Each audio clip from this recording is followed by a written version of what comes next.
Hating gabi na at halos tahimik na ang buong koridor ng isang kilalang ospital. Gayunpaman, may ilan pa rin pasyente at bantay na nakatambay sa bawat pasilyong daraanan ng isang magandang doktora. Nagmamadali siyang pumunta sa banyo para maghilamos. Dahil pakiramdam niya nanlalagkit ang mukha niya. Habang nakatitig sa salamin, bigla na lang siyang nakaramdam ng kakaiba. Tumulo ang dugo mula sa kanyang ilong. Agad niya itong pinunasan. Ngunit hindi ito huminto. Ilang sandali pa sumakit ang magkabilang sulok ng kanyang mga mata. Kinuskus niya ang mga to. Ngunit nang imulat niya ang kanyang mga mata, may isang maliit na bagay na nahulog mula roon. Dinampot niya ito gamit ang nanginginig na mga daliri. Nang makita niyang isa yung puting uod, agad siyang napasigaw at patakbong lumabas ng banyo. Ang bawat makakita sa babae ay pawang natakot at nasusuka na. Parang naaagnas na bangkay ang amoy ng doktora. Pinagpiestahan na rin siya ng iba't ibang mga insekto.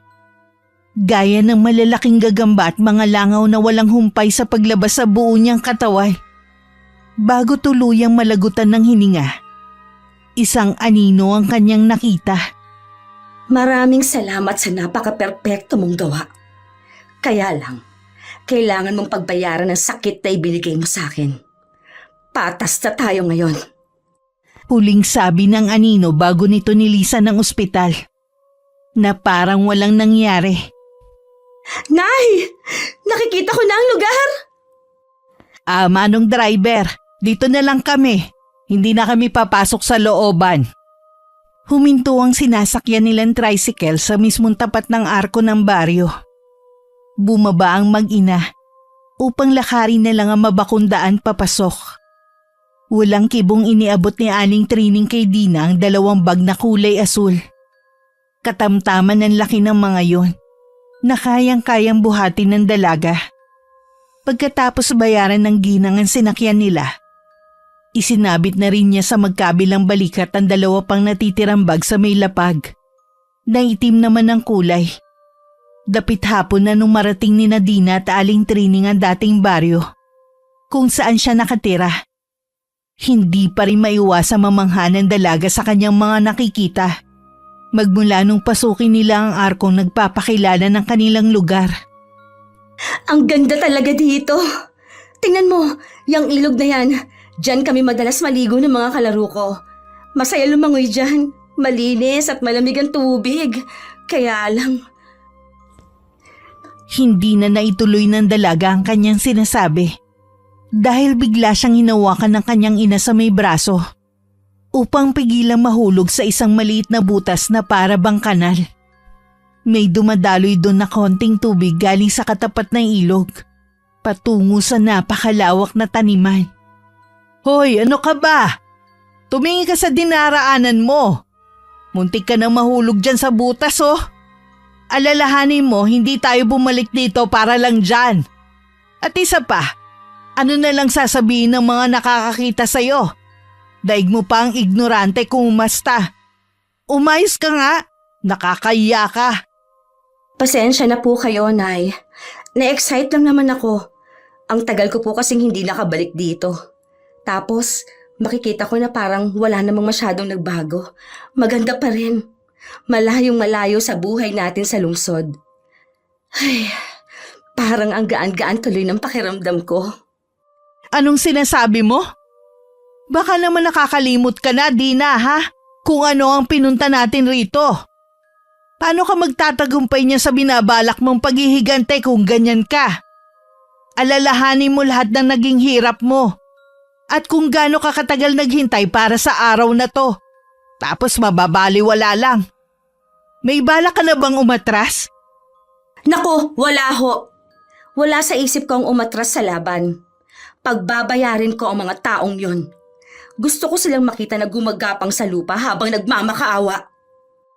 Mabuti kung ganon. Halika na. Bilisan mo ang paglakad mo. Dahil malayo-layo pa tayo sa tutuluyan nating bahay. Kaninong bahay po ang tutuluyan natin? Hindi ko ba nasabi sa'yo na may pinsan akong nakatira dito noon?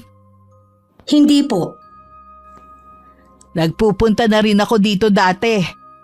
Nagbabakasyon pa minsan-minsan. Talaga po? Alam ko rin ang pasikot-sikot sa baryong to. Dahil nung bata pa ako, madalas kaming dalhin dito ng tatay ko. Tapos huling punta ko dito nung dalaga ako. Yun yung araw na nagpadespedida yung pamilya ng pinsan ko. Kasi magmamigrate na sila sa Amerika. Sino po sila? Baka kilala ko. Baka hindi na rin. Sigurado ako na hindi ka pa pinapanganak buhat nang hindi na matirhan ng may-ari ang bahay na yun. Inaalagaan na lang paminsan-minsan ng caretaker. Dalawa lang po ang alam kong abandonadong bahay dito. Yung isa nasa bukid, tapos yung isa nasa looban. Sino nga po sila? Alam mo, huwag ka na masyadong matanong. Malalaman mo din naman mamaya. Mabuti po, pumayag na doon tayo tumira. Oo, tinawagan ko na. Wala namang problema sa pinsan ko. Buti naman po. Yun kayang dating bahay namin, nakatayo pa kaya? Parang gusto kong pasyalan. Ano? Nasisiraan ka na ba? Gusto mong mabuking? Hindi ka na pwedeng bumalik doon. Kailangan mo mag-ingat sa mga kilos mo. Tandaan mo, hindi na ikaw si Dennis. Ikaw na si Dina ngayon. Hindi ko naman po yun nakakalimutan. Nagpatuloy sila sa paglalakad. Hanggang sa napadaan sila sa isang maliit na tindahan. Naroon ang mga tambay at kasalukuyan silang umiinom ng alak. Mga wala silang damit pang itaas at halos maningkit na ang mga mata dahil sa labis na kalasingan. Agad nilang nakita si Dina at hindi na naalis ang paningin nila dito. Nabighani sila sa magandang dalaga na bagong salta sa kanilang barangay. Pre, kilala nyo ba yan? Grabe, ang ganda naman niya. Mukhang bago. Kilalanin natin. Makikipagkilala ka, ganyan ang itsura mo. Teka, pakikurot nga muna ako. Para siyang anghel na bumaba sa lupa eh. Oo nga pre, ang ganda, malaano ang muka. Sino kasi yung babaeng artista na nasa di ba Max? Tama, yun nga. Si yung anak ng artista. Viva kasi yun, ang tanga nito. Alam ko na kung sinong tinutukoy mo. Yung anak ni Robin? Mali, hindi yun anak ni Robin. Anak yun ng pinsan niya. Si Angel ang bukang ang tinutukoy mo, no?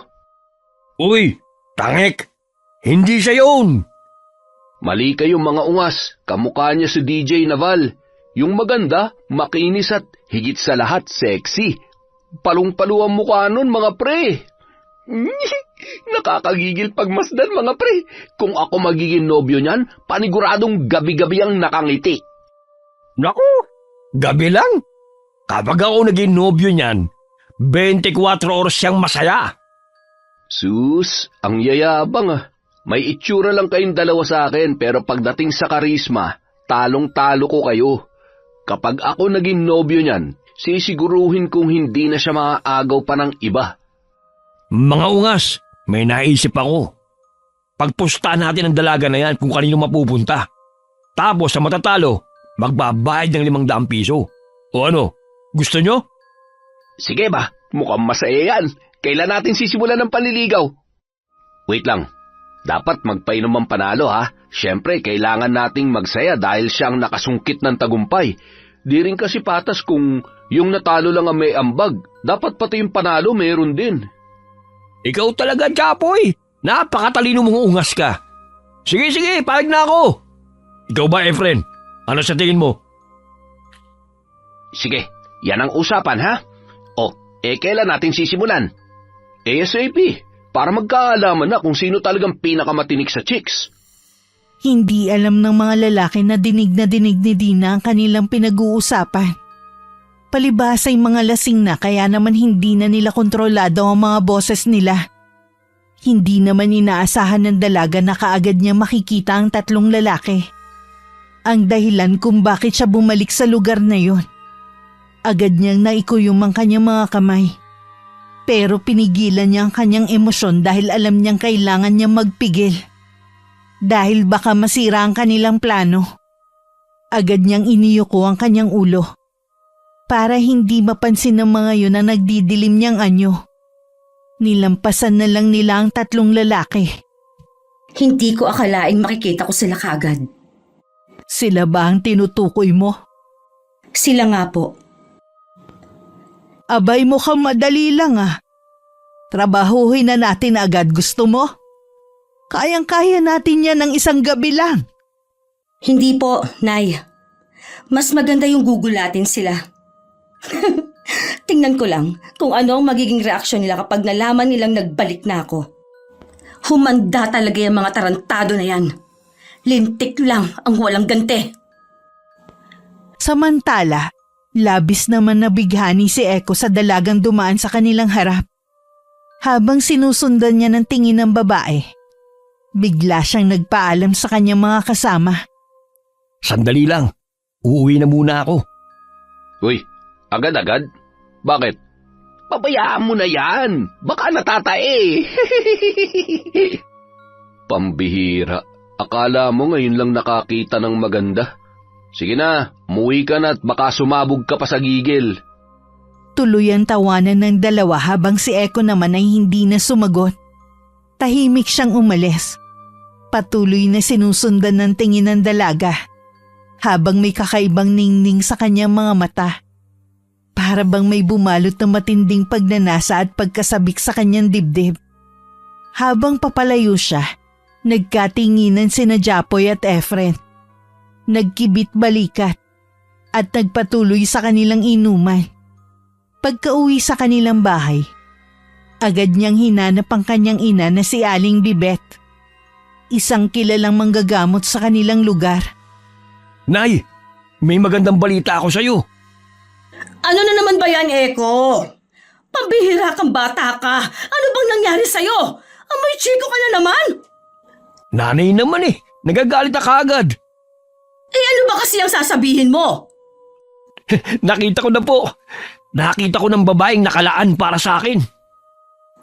Nako, lasing ka na naman, Eko. Ano na naman bang kalokohan to? Maniwala ka, Nay. Malapit na ako magkaasawa kasi nakita ko na siya. He, ewan ko sa'yo. Ako nga'y tigil-tigilan mo, ha? Alam ko yung mga tingin mo na yan. May gusto ka na namang ipagawang kalokohan sa akin, ano? Sige na, tulungan mo ko. Alam mo, kung may gusto kang babae, ligawan mo na lang. Huwag mo akong idadamay sa mga ganyang kalokohan mo. Alam mo namang ayaw na ayaw ko nang gawin ang mga ganyan. Kaya tigilan mo ako. Diyan ka na nga tagluluto pa ako. Baka mamaya masunog. Pero huli na po to. Sige na. Wala nang pero-pero. Ihanda mo na ang mga plato at na makakain na tayo. Napahilamos na lamang sa sarili mukha ang binata. Dahil mukhang ayaw makisakay ng kanyang ina. Napapaisip tuloy siya kung kaya ba niya talagang manligaw at maunahan ng 2 kapustahan niya sa bagong saltang dalaga. Mula pa kasi noon kapag nagkakagusto siya sa mga babae, ang kanyang ina nagiging takbuhan niya. May kaalaman kasi ito sa panggagayuma. Kaya madali lang para sa kanya na mapasagot ang mga babaeng nagugustuhan niya. Samantala nang makarating naman ang mag-ina sa tutuluyang bahay, labis na namang hasidina sa kanyang nakita. Ang tinutukoy pala nitong bahay ay ang bahay ng dating pinakamayaman sa kanilang baryo noon. Ito pala yun. Alam mo ba, Nay? Mabait ang may-ari ng bahay na to dati.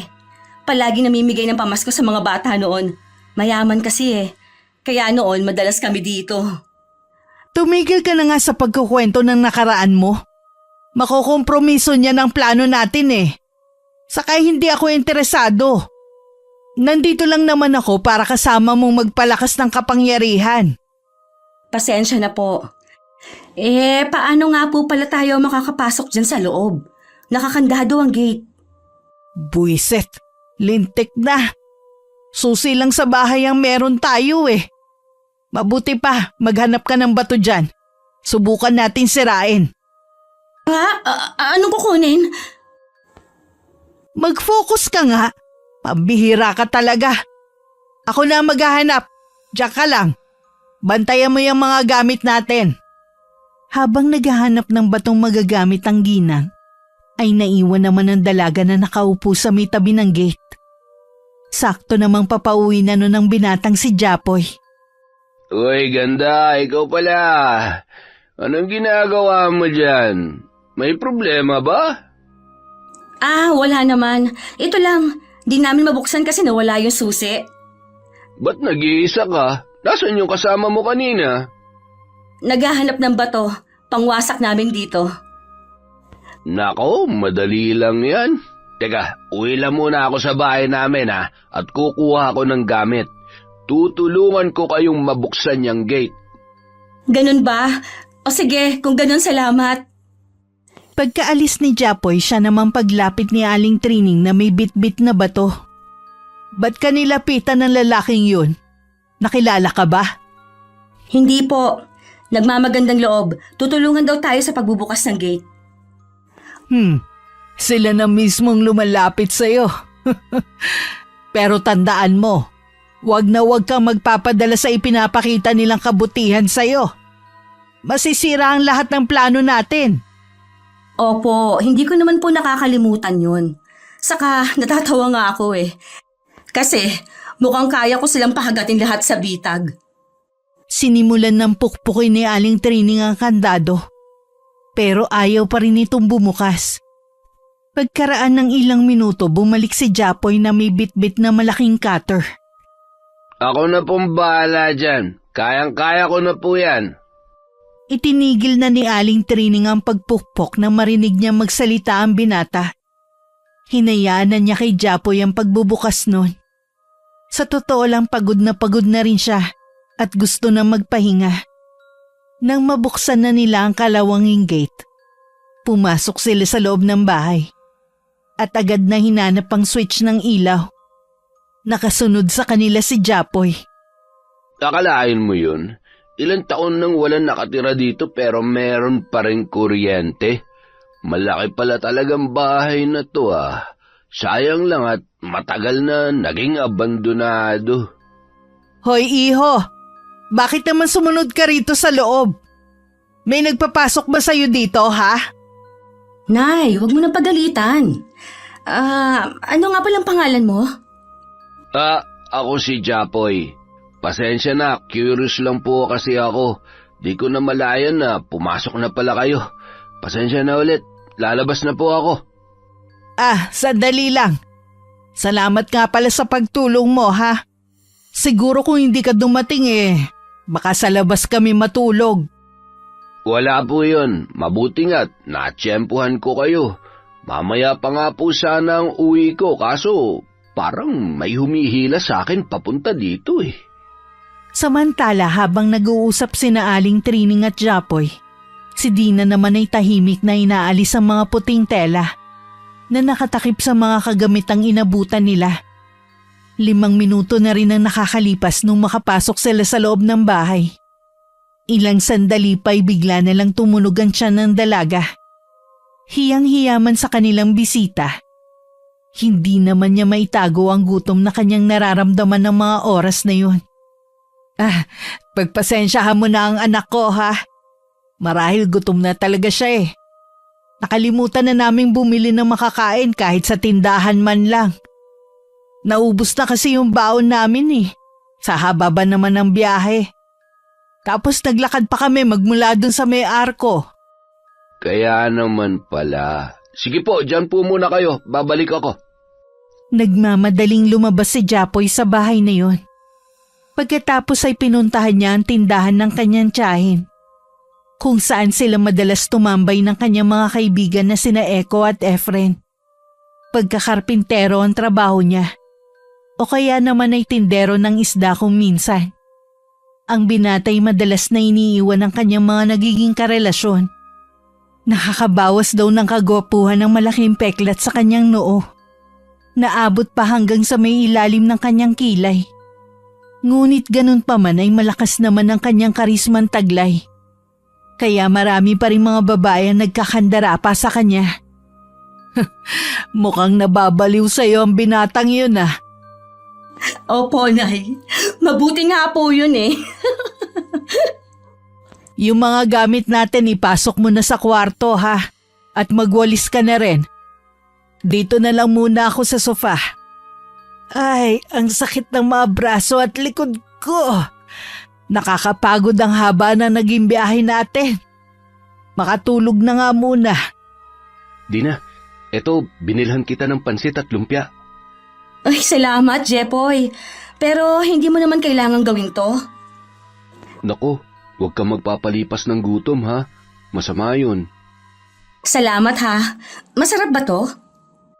Oo naman, yan ang specialty dun sa turo-turo ni Aling Bebang.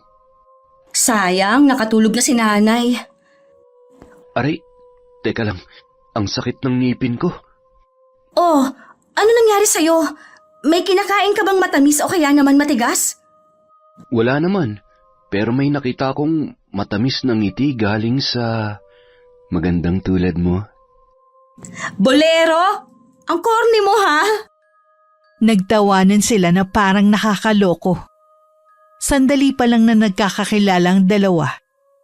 Pero para bang nagkakapalagayan na sila ng loob.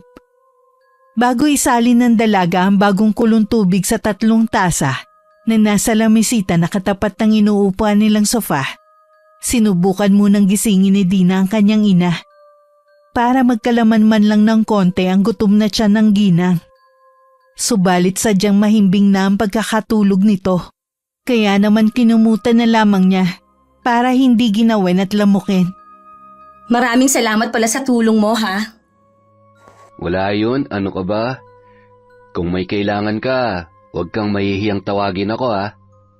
Habang nag-uusap sila sa loob ng malaking bahay, hindi nila namalayan na may matang matalim na nakamasid sa kanila mula sa labas. Sa ilalim ng anino ng isang punong malapit sa bintana, isang lalaking nakaitim na sando at shorts ang tahimik na nagmamasid. Bahagyang nakangisi. Mukhang umaay ng lahat sa plano. Sige, magsay lang kayo riyan. Kinabukasan habang nakapamulsang naglalakad si Gabo papuntang tindahan, naabutan niya ron na magkaibigang Efren at Eko na nag-aalmusal ng tig-isang alak na may pulutang makunat na mani at kornik. Uy pre, nakita mo ba si Japoy? Ngayon lang umabsent ang mokong na yun ah. Baka puyat yun. Paano naman mapupuyat eh, maaga nga kami naghiwa-hiwalay kagabi. Kasi nakita ko siya kagabi may kausap na magandang babae. Hindi ko nga kilala eh. Basta, maputi siya. Tapos parang artista yung muka. Teka, hindi kaya yun yung babae na nakita natin kagabi at... Yun ba yung may kasamang matandang babae? Oo, yun nga. Lokong Japoy yun ah, napakatuso talaga. Akalain mo yun? Tinatrabaho na pala niya yung bagong lipat na babae. Ang daya talaga ng mokong na yun. Alam mo ba kung saan nakatira yung babae? Oo, dun sa may bukid. Dun sa may abandonadong bahay dati. Dun ko sila nakita eh. Sigurado ka dyan? Oo naman. Puntahan nyo dun mamayang gabi. Panigurado nandun na naman yun. Dahil sa narinig agad na inubos ng dalawang iniinom nilang alak at nagpa siyang umuwi na agad.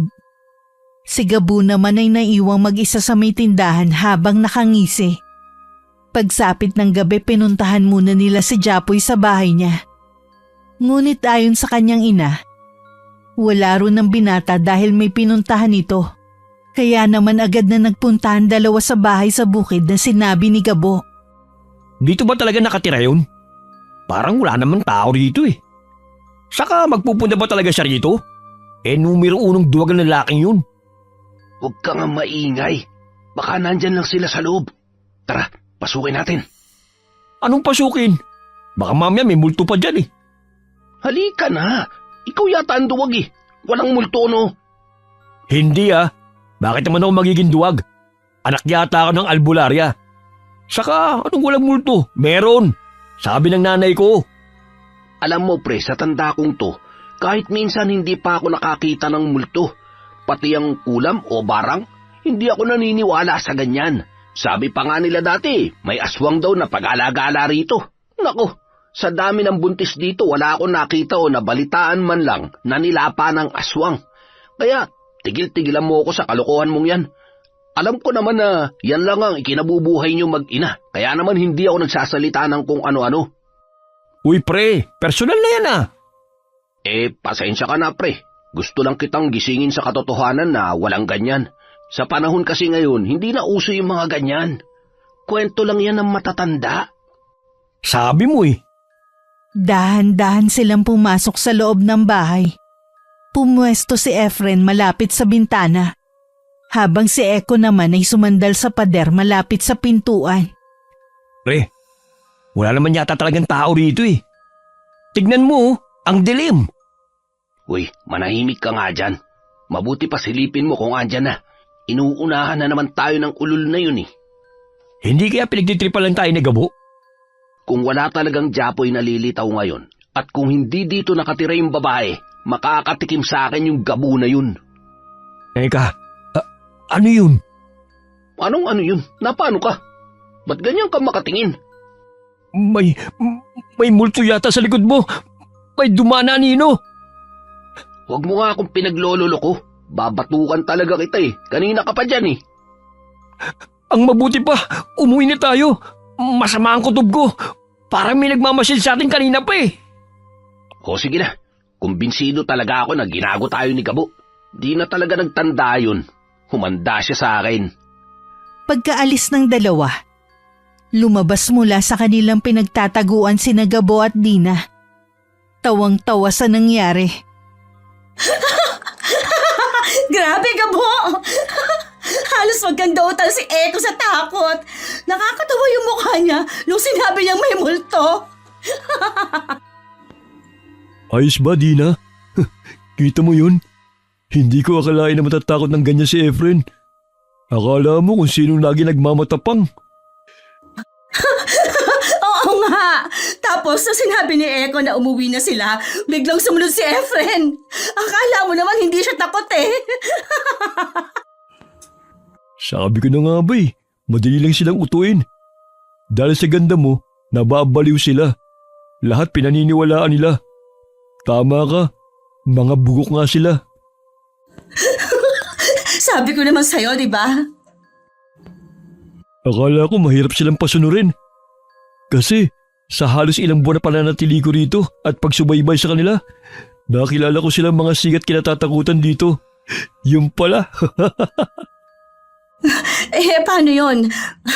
Baka maghiganti sila sa'yo. Hayaan mo sila. Patagal na rin naman nilang pinagtitripan ng iba eh. Kaya oras na para sila naman ang maloko. Patuloy na nagtawanan ng dalawa dahil sa kanilang kalokohan. Samantala pagka-uwi ni Eko, agad siyang sinalubong ng kanyang ina na nakatayo sa may pintuan. Nakakunot ang kanyang noo at halatang balisa. Mag-usap nga tayo ng matino, Eko. Hindi ka na ba talaga magbabago? Saan ka na naman galing? Diyan lang po kina Efren. Amoy alak ka na naman! Kailan ka ba titigil sa bisyo mong yan, anak? Sakit na mga abutin mo sa ginagawa mo. At saka, isa pa, pwede ba? Magbago ka na ng barkada. Iwasan mo na yan si Efren na yan. Wala namang magandang idinudulot sa iyong pakikipagkaibigan mo sa kanya. Nay, ano na naman ba? Paulit-ulit na lang tayo sa usapang to eh. Wala namang masama sa pakikibarkada o kay Efren. Wala raw masama. Anak, halos gabi-gabi ka nang nasa labas, umuuwi kang amoy alak. Saka pwede ba akong makiusap sa'yo? Maski ilang araw lang, dumito ka na muna sa bahay. Po? Hindi pwede. Anong hindi pwede? Eko, maski ngayon lang. May kakaiba kasi ako nararamdaman sa paligid. Parang may malakas na puwersa. Isang panganib. Iyan na naman tayo eh. Nananakot na naman kayo para mapasunod niyo ako. Hindi ako nananakot. Kinakabahan talaga ako buhat kahapon. Ayan kasi, kape kayo ng kape. Kaya palagi kayong kinakabahan. Hindi ito biro, anak. Bukod sa panganib na nararamdaman ko, pakiramdam ko, parang may nakasubaybay sa atin. Hindi ko pa alam kung sino o ano. Kaya nakikiusap ako. Iwasan mo muna ang maglabas-labas ng bahay, lalo na sa gabi. Imposible naman yan. Bakit naman nila tayo susubaybayan? Hindi naman tayo teleserye. Aba talagang pilosopo ka. Biglang may malakas na kaluskos mula sa labas. Napatigil silang pareho. Napatitig si Eko sa ina. At kahit hindi siya naniniwala sa mga sinasabi nito, hindi niya maiwasang makaramdam ng panlalamig. Nay, may tao ba sa labas?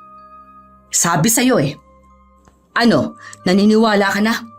Hindi pa ako nagkakamali sa mga kutob ko, kaya sumunod ka na muna. Heto, may ibibigay ako sa'yo. Isuot mo na muna ito. Ano po yan? Kwintas, ano ba sa tingin mo? Bulag ka na ba? Alam ko pong kwintas yan, pero bakit may bala? Ang bira, mukha naman akong engot dyan. Hindi astig tingnan, baduy. Huwag kang OA. Proteksyon mo ito. Kinuha na lang ng binata ang inabot na kwintas ng kanyang ina na may pendant na 1 piraso ng bala ng baril.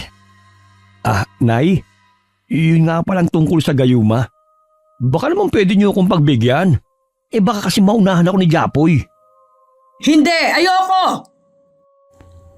Pero huli na nga po talaga to. Pakiusap, Nay. Pangako, ito na po talagang huling pabor na hihingin ko sa inyo. Biglang lumuhod ang binata pagkatapos magmakaawa sa kanyang ina. Nagulat naman ang ginang sa ginawa ng anak. Sa buong buhay niya, ngayon lang niya yun nakitang lumuhod at nagsumamo ng ganon. Kaya naiisip ng ina na talagang gustong-gusto nito ang dalagang ayon sa kanya ay bagong salta pa lamang sa lugar nila. O siya, sige! Pero huli na to. Kapag nangulit ka pa sa mga susunod tulad nito, kalimutan mong may nanay ka pa. Akala mo ba'y madali lang ang pinapagawa mo? Buhay at kamatayan rin ang nakasalalay rito. Opo, sigurado po kung ito na ang huli. Maraming salamat po talaga. Alam ko namang hindi niyo ako matitiis eh. Kaya mahal na mahal kita eh. Tumahimik ka na riyan. Huwag mo akong dinadaan sa mga ganyang palusot mo, Eko. Dahil kapag hindi ako nakapagtimpi sa kaingayan mo, baka maisipan kong ikaw na lang ang barangin ko. Kahit pa anak kita. Para matahimik na yung bunganga mong walang ginawa, kundi lumaklak ng alak maghapon. Balak niyang barangin ng dalaga. Para ito na mismo ang kusang lumapit sa kanila. Mas madali para sa kanya na mapainom ito ng gayuma. Kung mahina ang katawan nito. Ilang beses na rin niyang ginawa ito. At kahit kailan hindi pa siya pumapalpak sa ganong gawain. Ang tanging problema niya ang kanyang anak. Madaling magsawa pagdating sa babae. Minsan nagsisisi rin siya.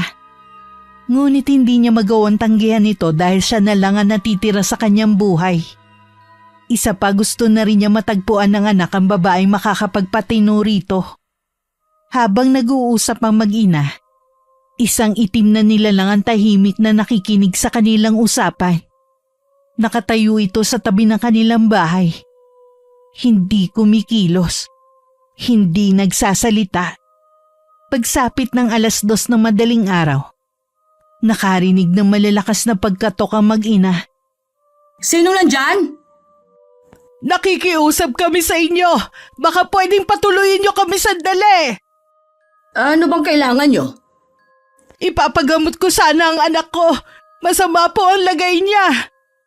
Hindi ako tumatanggap ng pasyente o bisita sa ganitong oras.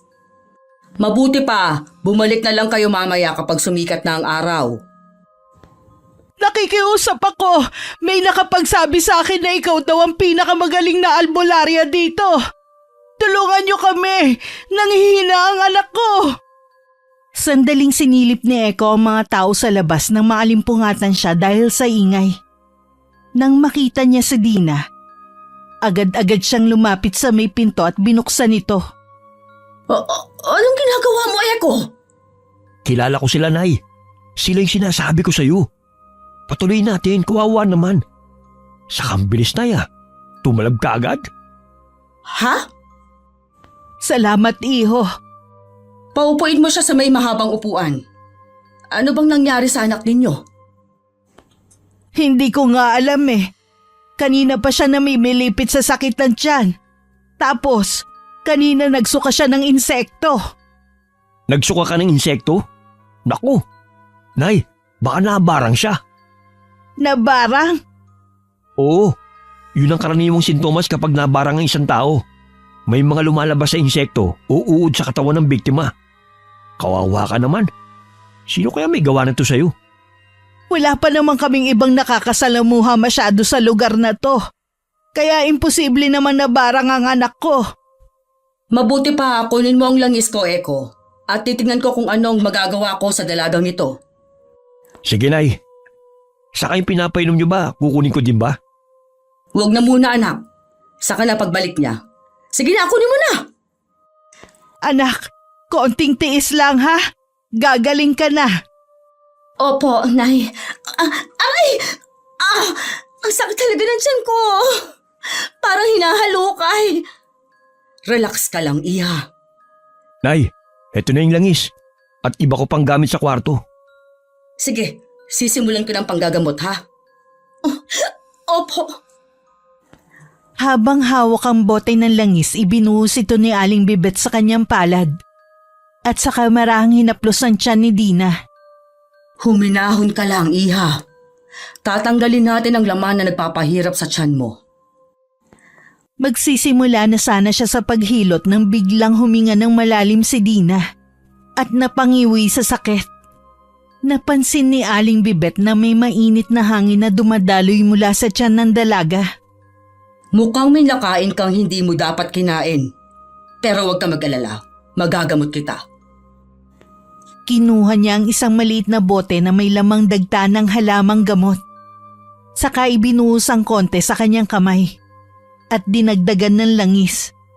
Dahan-dahan niyang pinisil at minasahe ang paligid ng pusod ni Dina habang bumubulong ng dasal. Ang init! Parang may gumagalaw sa loob ng tiyan ko. Pakiusap, alisin niyo na. Alisin mo na dahil hindi ko na kaya. Maya-maya pa pinindot ni Aling Bibet ang isang bahagi ng tiyan ni Dina. Biglang napasuka ang dalaga. Kasabay nito isang mapait at madilaw na likido ang lumabas mula sa kanyang bibig. Ayan, lumalabas na ang kinain mo. Pagkatapos niyan, painumin mo siya ng tubig para guminhawa ang kanyang pakiramdam. Tinapik ni Aling Trining ang likod ng anak niya habang patuloy itong sumusuka. Unti-unti namang gumaan ang pakiramdam ni Dina. O ano, kumusta na ang pakiramdam mo? Hindi na siya masyadong masakit. Ay, salamat naman. Ano po bang nangyari sa akin? May gustong bumarang sa'yo at idinaan yon sa pagkain. Sino naman ang gagawa sa akin nun? Yung lalaking tumulong sa atin na magbukas ng gate. Di ba binigyan kanya ng pagkain? Sino po? Si Japoy? Parang imposible naman yun, Nay. Mukha naman siya mabait at saka… Binigyan ka lang ng kaunting malasakit, mabait na agad. Sige nga, sabihin mo nga sa akin kung may iba ka… Sabihin mo nga sa akin kung may iba ka pang kinain bukod doon. Maliban sa mga niluluto ko. Wala na po. O yan nga sinasabi ko eh. Mahirap talaga ang nagtitiwala. Sabi ko na nga ba eh. Kaya pala hindi nagpapakita sa amin ang ungas na yun eh. May ginagawa palang kalokohan. Kaya mo miss, kapag nagkita kami, uupakan ko talaga yun para sa'yo. Tumigil ka nga! Ay naman eh, pinapaya mo naman ako sa kanila eh. Ang sa akin lang naman po, maski kaibigan ko pa yung lokong yun, hindi ko siya sasantuhin kung talagang siya may gawa nito kay Dina. Isa pa! Babatuhin talaga kita ng tsinelas dyan! Kahit ano pang ginawa nila sa dalagang ito, wala ka sa lugar para sabihin yan. Hindi nga tayo sigurado kung siya nga ang may gawa. Wala namang ibang gagawa nung kundi ang binatang yon. Siya lang naman na nagbigay ng pagkain sa anak ko nung gabing dumating kami rito. Sabi ko na eh, hindi talaga mapagkakatiwalaan ng hilat siya ng pagmumukha ng taong yon. Huminahon po kayo. Huwag tayo basta-bastang nagbibintang. Ikaw na ang nagsabing binarang ang anak ko. Tapos gusto mo huminahon ako? Sigurado ako na yung Japoy na yun ang may gawa nito. Ano bang intensyon niya para pahirapan ng anak ko ng ganito? Nay, tama na po. Nakakahiya na po sa kanila. Magaling na ang anak mo. Mabuti pa umuwi na kayo para makapagpahinga siya. Maraming salamat po sa inyo. Oh, ito ang bayad namin sa ginawa ninyong pabor para sa anak ko. May kagaspangang sabi ni Aling Trining bago inabot sa manggagamot ang 300 piso. Napakunot ang noo ni Aling Bibet dahil sa inasta ng ginang. Hindi ako tumatanggap ng bayad o pera. Kunin mo na yan. Ayaw niyo ng pera, kayong bahala. Tayo na, Dina. Ihahatid ko na po kayo. Ay, wag na. Kaya na namin. Natahimik na lang at napakamot sa kanyang ulo ang binata nang marinig ang magaspang na pagsaway sa kanya ni Aling Trining. Kaya naman hinayaan na lang niya ang dalawa at tinanaw na lamang ito habang paalis. Tingnan mo. Sila na nga ang tinulungan, sila pa ang galit. Nay, kailan naman gagana yung gayuma? Anong gayuma? Hindi mo pinainom ng gayuma? Hindi ko gusto ang babaeng yon para sa'yo, Eko. Lalo na yung nanay. Ayoko! Nay naman eh. Akala ko pa naman ikaw na talagang bumarang sa kanya. Para siya nang kusang lumapit tapos hindi pala. Ano nangyari? May iba pang mambabarang dito sa lugar natin? Hindi ko pa siya binabarang. Hindi ako ang may gawa nun sa kanya. Kinakabahan ako. Iba ang kutob ko sa mga taong yon. Iwasan mo sila. Ayan na naman kayo eh. Isara mo na yung pinto. Bilisan mo! Hindi mapakali si Aling Bibet na makabalik na siya sa loob ng kwarto niya. Ilang beses niyang pinag-isipan ng mga nangyari kanina. May naramdaman siyang mabigat na presensya nang papasukin ni Eko ang mag-ina sa kanilang bahay. Mas lalo siyang naguluhan na ganun lang kadaling nawala ang sumpa ng barang sa katawan ng dalaga. Ang mga ganong kaso kadalasan ay nagtatagal ang gamutan at sobrang delikado. Alam din niya sa kanyang sarili na pangkaraniwang langis at katas ng halamang gamot lang ang ginamit niya kanina sa panggagamot. Napuno ng maraming tanong ang isip niya. Samantala nang makarating sa bahay ang mag-ina, naabutan na nila sa loob ng bahay si Gabo. Mabuti naman nakauwi na kayo. Ano, kumusta lakad nyo? Mukha namang napasakay na namin ni nanay ang utu-utong si Eko. Galit na siya kay Japoy. Bakit ba kasi pinatatagal mo pa? Mabuti pa gawin na natin para matapos na. Hayaan mo na ang kapatid mo. Nag-e-enjoy pa eh. Siya nga naman, kuya. Paglalaroan ko muna sila. Bahala kayo kung yan ang gusto nyo. Ako kasi, kating-kating na ang mga kamay ko para makapaghiganti sa hayop na... Mabuti pa magpahinga na muna tayo. Masyado nang maraming nangyari ngayong araw na to. Kailangan ko rin maligo. Ew! Nakakadiri yung mga isanuka ko kanina, ha? Ang lupit mo talaga mambarang, Nay. Ganun pala yung pakiramdam? Oo, pero hindi na dapat maulit yon, anak. Kasi baka mapahamak ka na. Delikado talaga yung ginawa nating yon. Mabuti na lang hindi ka tinanggihan ng albularya na yon.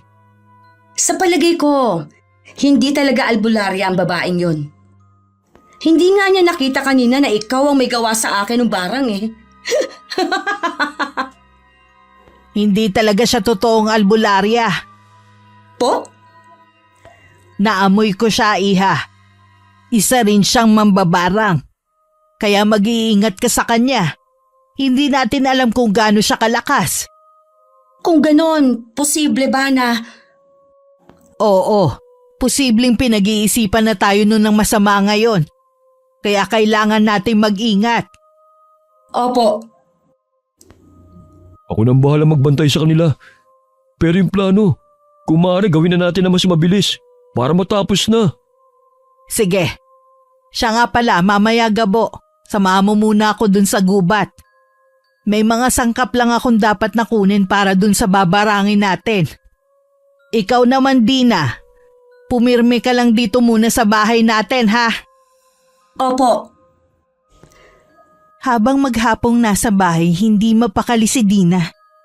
Kahit alam niyang sinabi ng ina na huwag lumabas, Hindi niya matiis ang pagkainip. Sa loob ng kanilang bahay, napansin niya ang ilang lumang garapon na nakatambak sa isang sulok. Agad siyang nakaisip ng gagawin. Kinuha niya ang mga to at lumabas sa likod bahay. Sinuyod niya ang lupa at hinanap ang mga gumagapang na insekto. Mga gagamba, uod at kahit maliliit na butike. Isa-isa niya yung hinuli at maingat na isinilid sa mga garapon. Nang makapuno na siya ng ilang garapon, bumalik siya sa loob at inilagay ang mga to sa kanilang hapag. Mula sa kanyang kinauupuan, sinimulan niyang pagmasdan ng mga nilalang sa loob.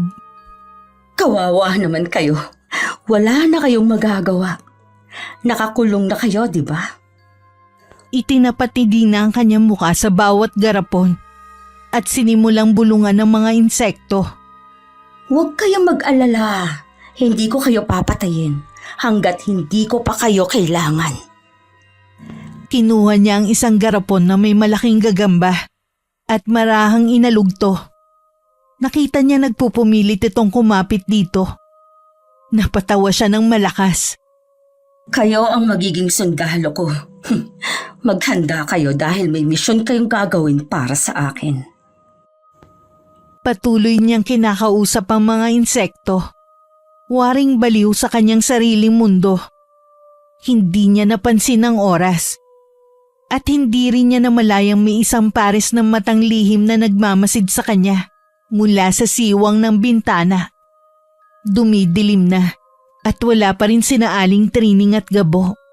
Habang nakaupo sa harapan ng kanilang bahay, naramdaman niya ang gutom.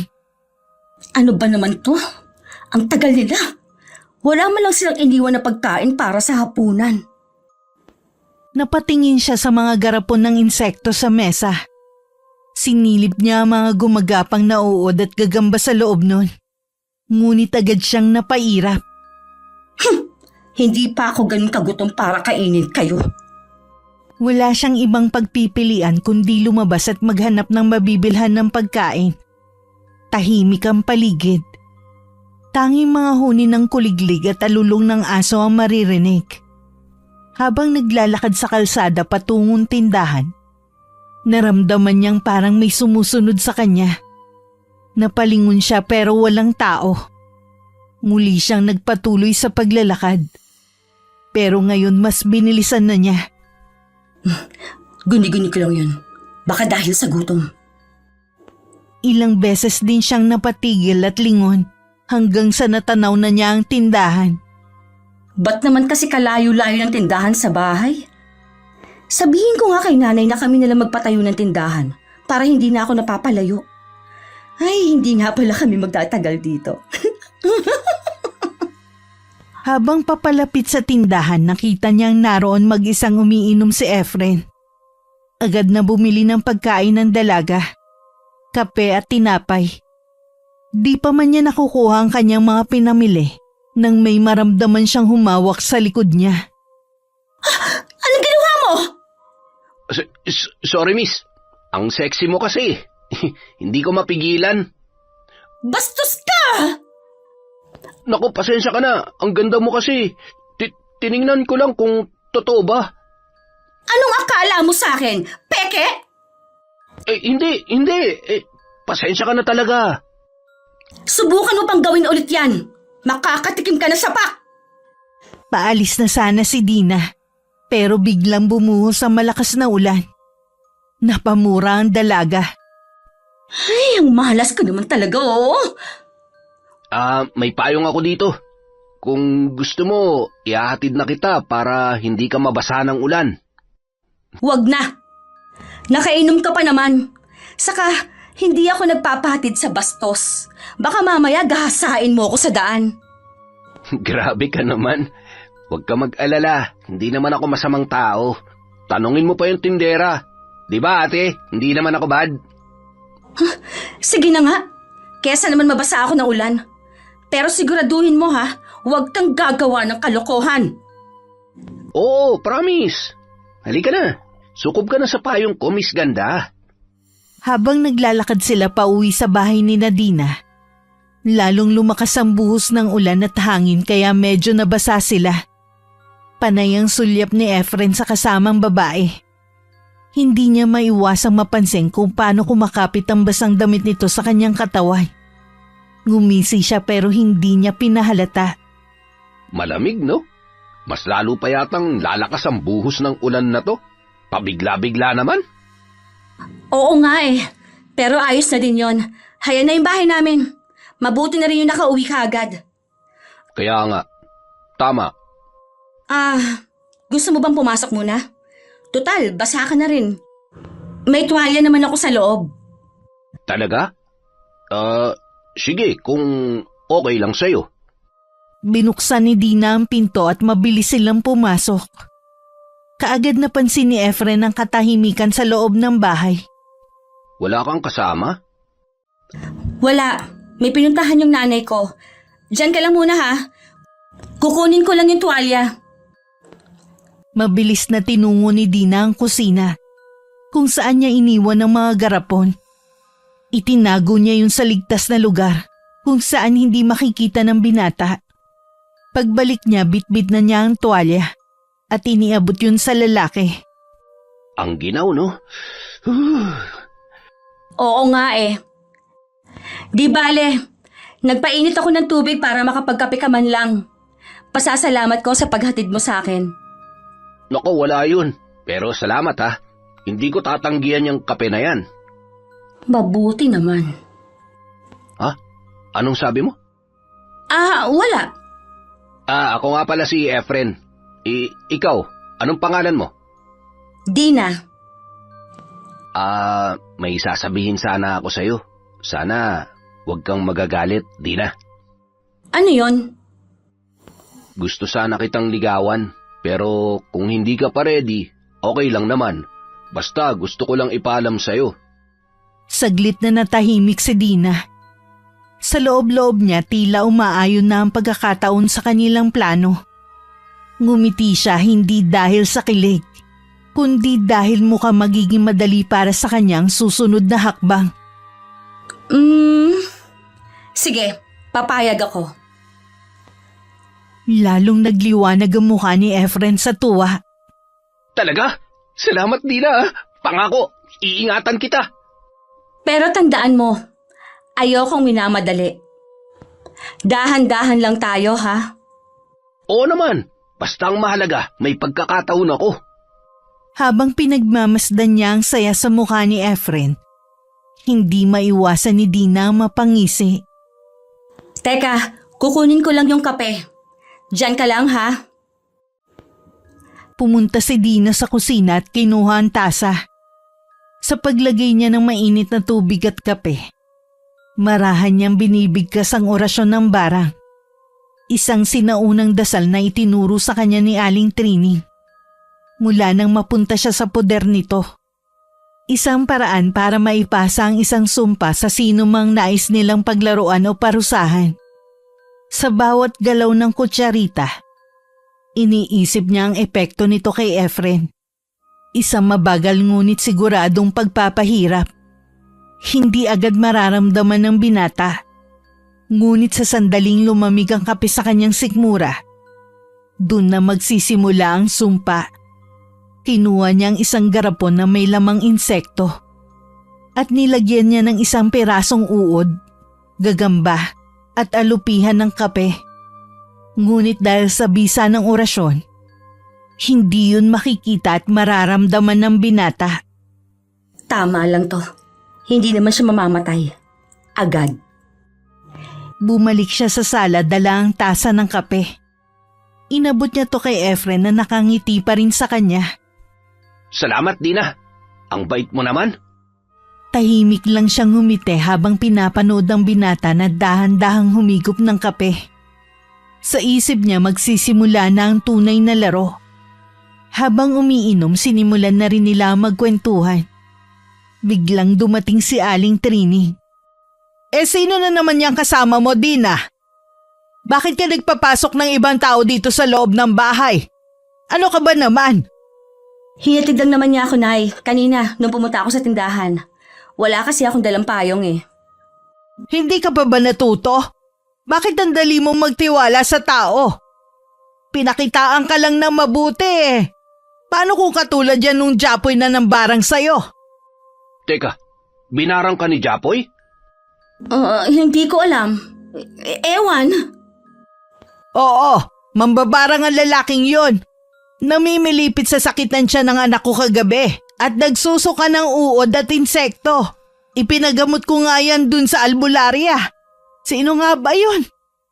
Sa nanay ni Eko, si Aling Bibet. Talaga ba? Ungas talaga yung Japoy na yun. Talaga bang ginawa niya yun sa'yo? At sa tingin mo ba nagsisinungaling ako? Hindi lang po kasi ako makapaniwala. Hindi ko alam na kayang gawin yun ni Japoy eh. Hayaan na natin yon, Nay. Importante, magaling naman na ako. Humanda sa akin yung ungas na yun. Kaya siguro hindi nagpapakita sa amin. Kasi may ginagawa na palang kalokohan. Naku, huwag mong seryosohin yon. Wala rin namang ebidensya na siya talaga ang may gawa. Baka nagkamali lang si Aling Bibet. Isa pa ang mga yun. Ginagawang pangkabuhayan ng mga may sakit.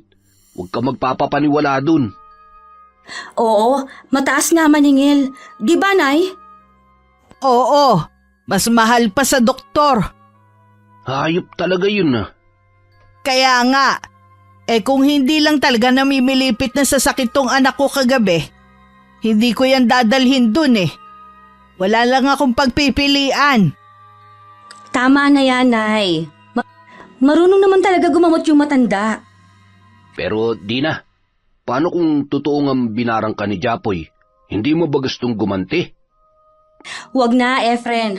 Hindi ako tulad niya. Naku, wag na wag niyang gagawin sa akin yun. Dahil kung demonyo siya, mas demonyo ako. Lintik lang ang walang ganti. Talaga? Kaya mong tapatan ng pagiging mambabarang niya? Bakit? Di ba tinatablan ng itak o baril ang mga yon? Kaya mong pumatay? Oo naman.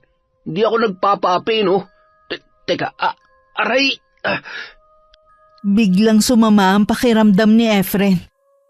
Napahawak siya bigla sa kanyang sikmura. Bakit parang sumakit bigla ang tiyan ko? Ha? Ano nangyayari sa'yo? Parang may gumagalaw sa loob ng tiyan ko. Nagtama ang tingin ni Nadina at Aling Trini. Alam nilang nagsisimula ng umepekto ang barang. Bigla siyang nagsimulang magsuka.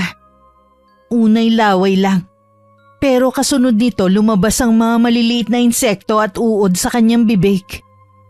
Napasigaw si Efren sa matinding takot at sakit. Diyos ko! Dina! Kunin mo yung langis na iginamot sa'yo ni Aling Bibet! Agad namang sumunod si Dina at dinala ang isang maliit na bote ng langis. Hindi ako albularyo pero subukan natin to. Ito lang yung iginamot sa anak ko. Muling nagkatinginan ng mag-ina. Hinilod ni Aling Triningan siya ng binata at unti-unting humupa ang sakit na nararamdaman ni Efren. Medyo ayos na po ako. Salamat po. Siguro dapat ka nang umuwi at magpahinga, iho. Pawisan at nanghihina tumangulang si Efren. Dahan-dahan siyang tumayo. Nanginginig pa rin ang mga tuhod.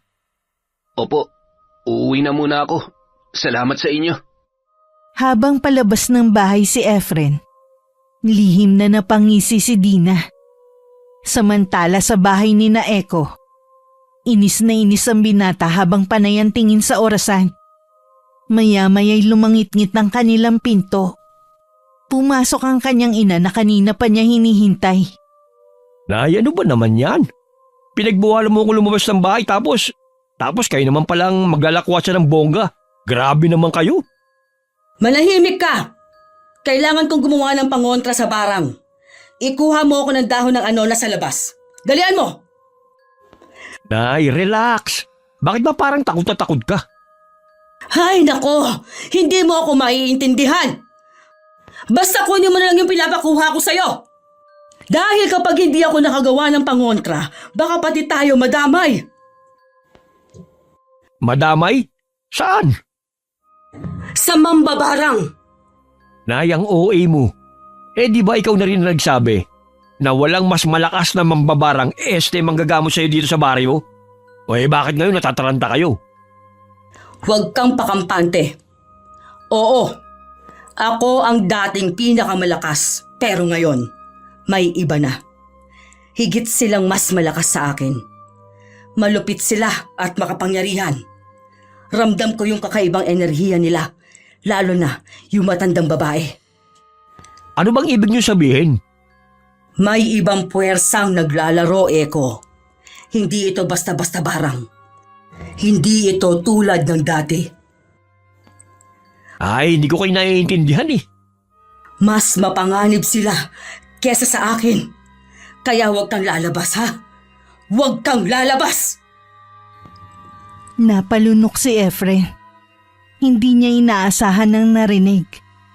Hindi lang pala basta-basta albularya si Aling Bibet.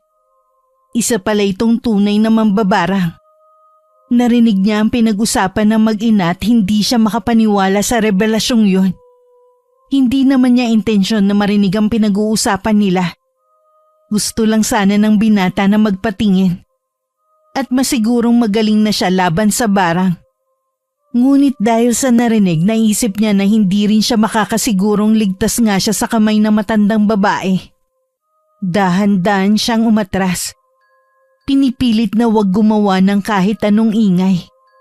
Ngunit sa isang iglap, may naramdaman siyang malamig na hangin na dumaan sa batok niya. Putya, ano yun? Bigla niyang narinig ang tinig ni Aling Bibet mula sa loob. Eko, may tao sa labas. Napatigil si Efren. Napatingin siya sa paligid. Mabilis siyang nagtago sa madilim na parte ng bakuran. Nakita niyang sumilip sa pinto ang kaibigan niyang si Eko. Wala naman na eh. Ngunit biglang lumabas si Aling Bibet. Naglakad-lakad dito sa bakuran at pinakikiramdaman ng paligid. Nang bigla siyang may narinig na tila umuungol. Anong ginagawa mo dyan, Efren? Napakapit si Efren sa sikmura niya. Ramdam niyang bumabalik ang sakit. May kung anong bagay ang gumagapang sa kanyang tiyan.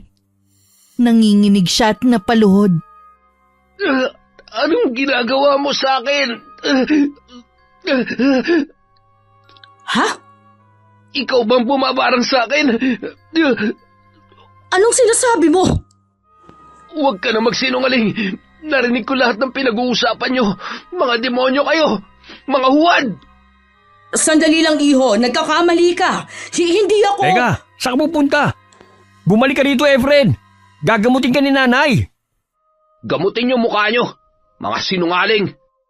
Kahit namimilipit sa sakit, pinilit niyang lumayo. Nagmamadali siyang naglakad.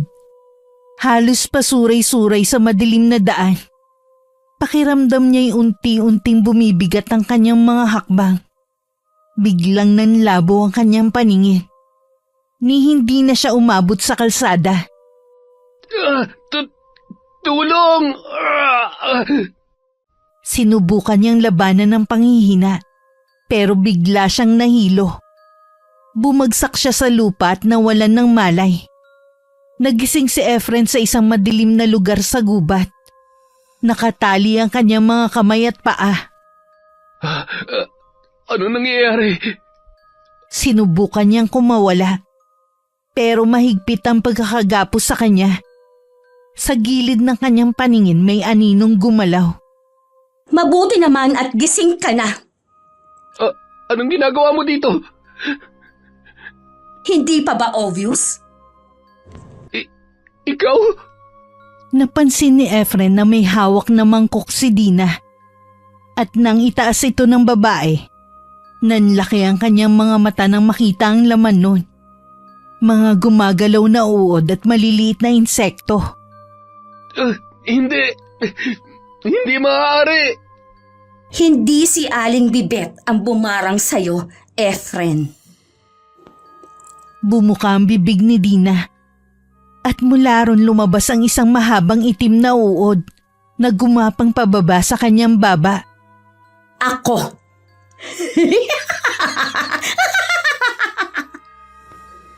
Nagpumigla si Efren, pero lalo lang humigpit ang pagkakagapos sa kanya. May bigla siyang narinig na umungol sa tabi niya. Japoy? Napasinghap si Efren na makita si Japoy. Nakasandal to sa isang puno. Nakagapos ang mga kamay at paa at bahagyang nakayuko. Waring wala ng lakas para magsalita. Japoy! Anong ginagawa mo sa kanya, Dina? Dahan-dahang lumapit si Dina. Hawak pa rin ang mangkok na puno ng gumagapang na mga insekto. Sa bawat hakbang niya, tila lalong lumalamig ang paligid. Napansin ni Efren ang kakaibang ningning sa kanyang mga mata. Hindi na yun ang maamong Dina na nakilala niya. Akala mo ba, ikaw lang ang marunong maghigante? Ikaw, si Japoy, lahat kayo, mga traidor! Bumuka muli ang bibig ni Dina. At mula roon, hindi lang isang uod ang lumabas kundi ilang piraso ng itim na uod na gumagapang pababa sa kanyang leeg. Patungo sa kanyang mga kamay. Ipinahid niya yun sa pisngi ni Efren. Dahilan para ito'y mapasigaw sa pandidiri. Dina, tama na! Maawa ka sa akin! Biglang umungol si Japoy, na tila noon lang nagkaroon ng lakas para makapagsalita. Tol, walang hiya ka, Dina! Anong kasalanan namin sa'yo? Bakit? Muling napangisi si Dina. At sa pagkakataong ito, ang kanyang katawan tila hindi na tao. Ang kanyang balat ay nagsimulang nagmantsa ng itim.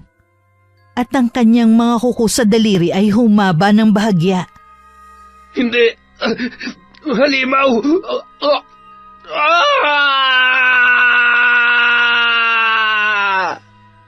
Tumahimik ka! Para kang hindi lalaki! Takot na takot, Efren? Tinatanong mo ko kung ano ang kasalanan nyo? Hindi nyo talaga alam, ano? Huwag kang mag-alala. Malapit nyo nang malaman. Kapag kumpleto na kayo. Ha? Anong ibig mo sabihin? Huwag kang mainip. May isa pa tayong hinihintay. Kapag nandito na siya, saka ko ipapaliwanag ang lahat. Nagtama ang tingin ni na Efren at Japoy. Pareho silang takot na takot. Anong gagawin mo sa amin? Maglalaro tayo. Bigla niyang ibinagsak ang mangkok sa lupa. At gumapang ang laman nitong mga insekto papunta sa katawan ng dalawang binata. Napasigaw sila sa takot at sakit nang maramdaman ng masasakit na kagat ng mga to sa kanilang katawan. Tama na, Dina! Parang awa mo na! Alisin mo na mga insektong to! Pakiusap, kung may nagawa man kaming mali sa'yo, sige na! Patawarin mo na kami! Eh kung ayoko. Di ba, Efren? Sinabi mo kanina sa akin na lintik lang ang walang gante.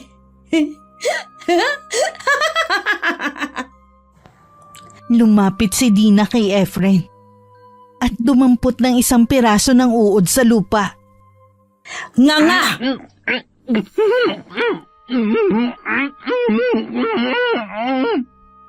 Biglang bumulong ng orasyon ng dalaga. At habang binabanggit niya yon, unti-unting bumuka ang bibig ng binata. Wala siyang magawa. Halos manlaki ang kanyang mga mata nang isubo sa bibig niya ang kumakawag-kawag na uod. Naihina rin siya sa salawal dahil sa takot. At muling nandilim ang kanyang paningin at nawalan siya ng malay. Kinabukasan hindi mapakali si Eko sa kanilang bahay dahil sa nangyari nung gabi. Buking na sila ng kanyang ina, kaya naman natatakot siya sa maaaring mangyari. Nagpasya siyang hanapin si Efren para kausapin ito ng masinsinan at maipaliwanag ang lahat ng maayos. Totoong dating mambabarang ang kanyang ina, pero matagal na itong nagbago. Minsan niya itong nagagamit. Pero yun ay dahil hindi siya kayang tanggihan ng ina sa kanyang mga hiling. Pinuntahan niya ang kaibigan sa bahay nito. Agad siyang nagtanong sa mga kapitbahay ng lalaki. Efren! Efren! Nandiyan ka ba? Kailangan kita makausap. Ngunit walang sumasagot mula sa loob ng bahay. Wala pa yatang tao. Nasaan kaya yung mukong na yun? Agad siyang nagtanong sa mga kapitbahay ng lalaki at nalaman niyang walang tao sa bahay dahil hinahanap ng mga to si Efren. Napag-alaman niyang kagabi pa to hindi umuwi. Biglang kinabahan si Eko. Naglakad-lakad siya at sinubukang hanapin ito sa mga pinagtatambayang lugar. Hanggang makita niya si Gabo. Pare, ba't parang balisa ka? Ano nangyari? Nakita mo ba si Efren? Kagabi parang hindi umuwi. Ha? Hindi ko pa siya nakikita mula kahapon eh. Bakit? May nangyari ba? Hindi ko nga alam eh. Basta may kutob akong hindi maganda. Baka naman napasarap lang ng inom sa ibang tropa. Alam mo naman yun. Hindi basta umuwi kapag nalasing. Hindi pre, iba to. Pakiramdam ko may nangyaring masama sa kanya eh. Tara, hanapin natin. Baka nandun lang siya sa ilog o kaya sa gubat. Ha? Bakit naman siya mapupunta ron? Eh malay mo, doon ay inabutan ng antok. Alam mo naman yun, di ba? Mahilig siya mag-trip kapag lasing. Ikaw ang mahilig mag-trip eh. Akala mo nakalimutan ko na yung ginawa mo sa amin ha? Pinapunta mo kami doon sa haunted house. Ito naman oh. Sige na, sorry na. Hindi ka naman sinasadya eh. Saka, huwag na muna natin pag-usapan yan. Hanapin muna natin si Efren. Naglakad ang dalawa at sinuyod ang lugar na madalas puntahan ni Efren. Dahil hindi nila to nahanap sa mga lugar na yon, nakumbinsi ni Gabo ang binata na maghanap sila sa gubat. Dinala ni Gabo si Eko sa lugar kung saan nila tinali ang dalawa niyang kaibigan. Pagtingin niya, nanlaki ang kanyang mga mata. Halos walang malay ang dalawa at hindi gumagalaw. Efren? Japoy! Mabilis nilang nilapitan ang katawan ng mga kaibigan. At doon nila nakita ang bakas na matinding hirap na pinagdaanan ng mga to. Nanginginig na hinawakan ni Eko ang balikat ni Efren. Habang si Gabo naman ay napasigaw sa takot. Pre, tignan mo yung bibig niya. Dahan-dahan bumukas ang bibig ni Efren. At mula roon isang itim na uod ang gumapang palabas. Barang! Kailangan malaman ni nanay ito. Tatawag ako ng barangay at... Tiningnan siya ni Gabo ng masama. Pagtalikod ng lalaki, dahan-dahan nitong pinulot ang isang pamalo. Hinampas nito ang likod ng ulo ni Eko. Aray! Bumagsak siya sa lupa dahil sa matinding hilo. Ngunit bago pa man siya tuluyang nawalan ng malay, nakita niyang nakangisi ang mukha ni Gabo. Gabo! Bakit? Pero hindi na niya nagawang marinig ang sagot. Dumilim ang kanyang paningin at tuluyan na siyang nawalan ng malay. Mabilis na kumilos si Gabo. Kinuha niya ang lubid na sadyang nandun para sa kanilang hinihintay na biktima. Siniguro niya mahigpit ang pagkakatali para hindi makatakas kapag nagkamalay. Tulad ng dalawa niyang kasama, itinali din ito sa puno. Pasensya na pre, pero kailangan kang isama sa kanila. Kailangan kumpleto kayo. Dumating si Dina. Nakangisi habang pinapanood ang ginagawa ni Gabo. Magaling, Gabo. Magaling. Oras na. Sandali, hintayin muna natin si nanay. Saka hintayin natin magkamalay yung tatlong to. Bago mo igawad ng totoong parusa sa kanila. Sige, maghihintay tayo. Habang hinihintay nila ang kanilang ina, panay naman ang tingin ni Dina sa tatlo. Hanggang sa nagising si Efren. Nagsisigaw ito pero panay lang ang tawa ni Dina. Nagising na rin ang dalawa. Huwag ka nang sumigaw, Efren. Mabuti naman at gising na kayong tatlo. Gusto niyo bang kumain? Ang sama mo! Ano bang plano mo sa amin? Bakit mo tinatanong? Gusto mo na bang mamatay? Hayop ka, Gabo! Magkakampi kayo? Oo naman. Nagulat ka ba? Sinasabi ko na nga ba hindi ka mapagkakatiwalaan. At ikaw, Dina, ginamot ka pa naman ng nanay ko. Tapos wala kang utang na loob. Huwag mong ipagmalaki ang nanay mong sinungaling. Hindi naman siya ang nakagamot sa akin eh. Palabas lang lahat ng yon. Sino ka ba? Ba't mo ito ginagawa? Hindi niyo na talaga ako maalala? Ako lang to. Yung babaeng kinabaliwan nyo. Huwag mo kami pinaglololoko. Sino ka? Bumalik ako para magiganti sa inyo. Tandang-tanda ko pa ang araw na yon. Ang araw na pinagtulungan nyo ako. Trinador nyo ako at pinaratangan sa isang kasalanang hindi ko naman ginawa. Pinagkalat nyo sa mga kalaro natin na mangkukulam ang nanay ko. Dahil doon, nagalit ang mga tao sa amin. Sinaktan nila ako. Sa pagkakatanda ko, ikaw, Efren, ang unang bumato sa akin. Tapos kayong dalawa, Eko at Japoy, pinagsisipanin niyo ako. Namatay ang nanay ko sa sama ng loob. Nawalan ako ng magulang ng dahil sa inyo. Dennis? Naaalala mo naman pala eh. Bata pa tayo noon. Hindi pa namin alam ang ginagawa namin. Hindi niyo alam? Hindi niyo alam! Pero ako, alam ko ang ginagawa ko ngayon. Tama na yan, Dina. Gabo, gawin mo na. Biglang sinunggaban ng lalaki si Dina at inilagay sa likod ng mga kamay niya. Nagulat ang dalaga. Mabilis siya nagpumiglas pero mas malakas ang naging kapit sa kanya ng lalaki. Bigla siyang nag-alala sa kakaibang ikinikilos ni Gabo at ng babaeng kumupkop sa kanya ng matagal na panahon. Ang babaeng itinuring at minahal niya bilang isang tunay na ina. Hinigpitan palalo ni Gabo ang hawak. Halos mapangiwi na siya sa sakit. Napatingin si Dina kay Aling Trining. Umaasang may awa itong maipapakita sa kanya. Ngunit nanatili itong nakatayo. Matigas ang ekspresyon. Napasulyap din siya kay Efren, Eko at Japoy. Pero halata ang takot at pagkalito sa kanilang mga muka.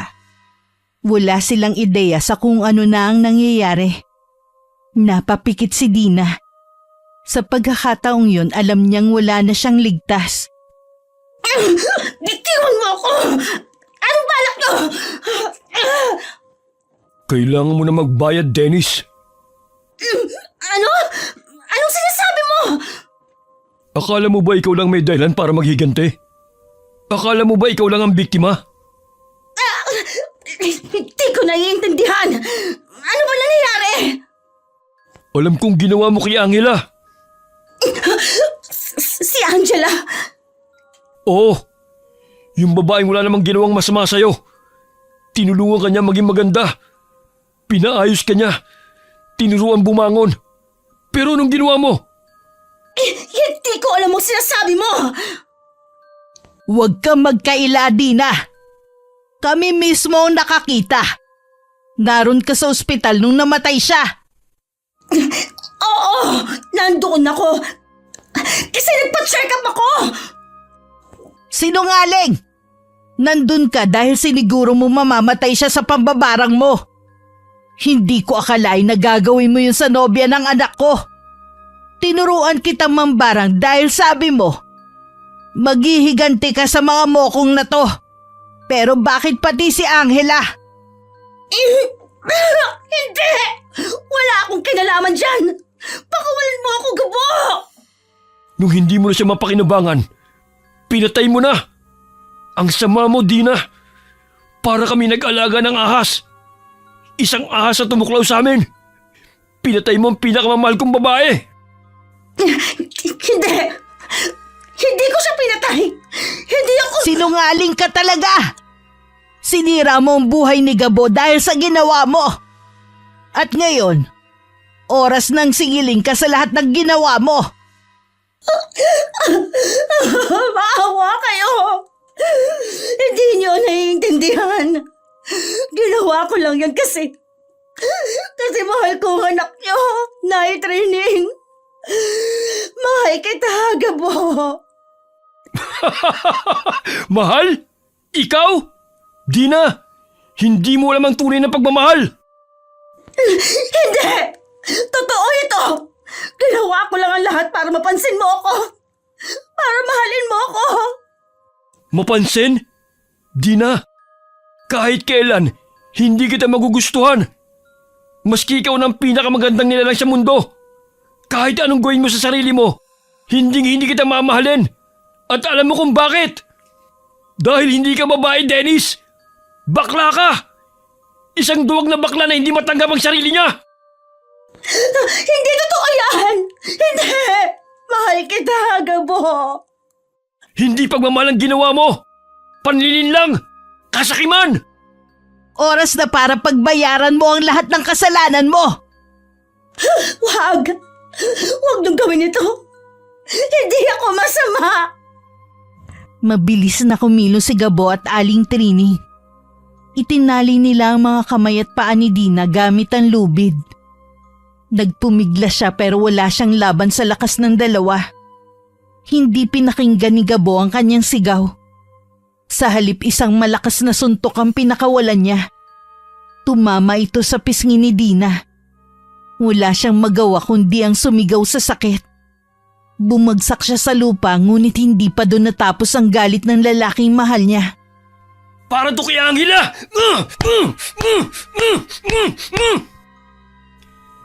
Isa pang suntok. Isa pa. At isa pa. Pilit na iniwas ni Dina ang mukha niya. Pero naaabot pa rin yun ng lalaki. Duguan na ang kanyang labi. Nangingilo na ang kanyang mga ngipin at nanlalabo na ang kanyang paningin. Sige lang anak, para sa babaeng minahal mo. Para sa hustisya! Umiiyak na lang siya habang tinatanggap ang bawat suntok at sipa mula kay Gabo. Ang dating matapang at mapaghiganting dalaga. Ngayon isang duguan at mahina ng nilalang. Nakaluhod sa harapan ng kanyang mga naging biktima. Sa kabila ng sakit, isang bagay lang ang naisip ni Dina habang nakatingin kina Efren, Eko at Japoy. Hindi yun ang katapusan na gusto niya. Hindi dapat ganun matapos ang kanyang paghihigante. Napalingon si Gabo kay Aling Trini nang makarinig ng malalakas na sigawan ng mga tao. Mula sa malayo, isang grupo ng mga taga-baryo ang tumatakbo palapit sa kanila. Pinangungunahan yun ni Aling Bibet. Si nanay. Tama na yan! Itigil niyo na yan! Napaatras ang dalawa. Kahit na isang malupit na mambabarang si Aling Trining, alam nilang wala silang laban sa bilang ng mga taong sumusugod. Mabilis silang tumakbo palayo. Habulin niyo! Huwag niyong hayaang makatakas ang dalawang yon! Agad na lumapit ang ginang sa kanyang anak. Kinalagan niya ito ng tali. Ganon din ang ginawa ng ibang tao kina Efren at Japoy. Dahan-dahang lumapit si Aling Bibet kay Dina, na noon ay nakahandusay sa lupa. Mahina at duguan. Inalalayan siya ng matanda. Huwag kang mag-alala. Ligtas ka na. Huwag niyo akong tulungan. Masama akong tao. Ako ang pasimuno ng lahat ng ito. Alam ko. Sinubaybayan kita kaya nalaman ko ang mga binabalak niyo. Kayo, yung sumusunod sa akin. Ako nga. Pero bakit niyo ako tinutulungan? O baka naman papatayin niyo ako? Tulad ng sinabi ko kanina, ligtas ka na. Saka huwag ka mag-alala. Gagaling ka. Gagaling kayong lahat. Sa tulong ng mga halamang gamot at mga orasyon ng pagbawi ng barang, unti-unting gumaling na sina Efren, Eko at Japoy. Hindi ito naging madali. Ilang araw silang nagtiis ng matinding sakit. Lalo na't malalim ang tama ng sumpa ni Dina sa kanila. Habang ginagamot ang tatlo, tinutukan din niya ang pagpapagaling sa mga sugat at bugbog ni Dina. At sa bawat pahid ng gamot at sa bawat bigkas ng dasal, isang bagay ang napagtanto ni Dina. Mali ang manatili sa anino ng paghihigante. Dennis, alam namin hindi sapat ang kahit anong salita para burahin ang mga naging kasalanan namin sa'yo. Nagsisisi kami. Mula sa puso namin, humihingi kami ng tawad. Kung kaya lang sana naming ibalik ang nakaraan para itama ang mali. Pero hindi na namin magagawa yun. Tahimik si Dina. Tinitigan ng tatlong lalaking minsan naging bahagi ng pinakamadilim na yugto ng kanyang buhay. Huminga siya ng malalim. Ilang taon niyang dinala ang sakit, ang galit, at ang uhaw sa paghihigante. Pero ngayon sa kabila ng lahat ng nangyari, alam niyang hindi niya kayang dalhin ito habang buhay. Marahang tumango si Dina. Patawarin niyo rin ako. Napatulala ang tatlo. Hindi nila akalain na maririnig nila yon mula kay Dina. Unti-unting napuno ng luha ang kanilang mga mata. Napaluhod sila at napayuko sa harap niya. Isang mahinhin ngunit taus-pusong ngiti ang lumabas sa labi ni Dina. Sa araw na yon sa harap ng mga taong minsan niyang kinapuotan, natapos ang isang madilim na kabanata. Nagsimula ang isang bagong kwento. Hindi ng paghihigante, kundi ng pagpapatawad at pagbabago. Habang lumulubog ang araw, ramdam ni Dina ang gaan sa kanyang puso. Isang bagay na matagal na niyang hindi naramdaman. At sa unang pagkakataon, muli siyang nakaramdam ng tunay na kapayapaan. Wakas,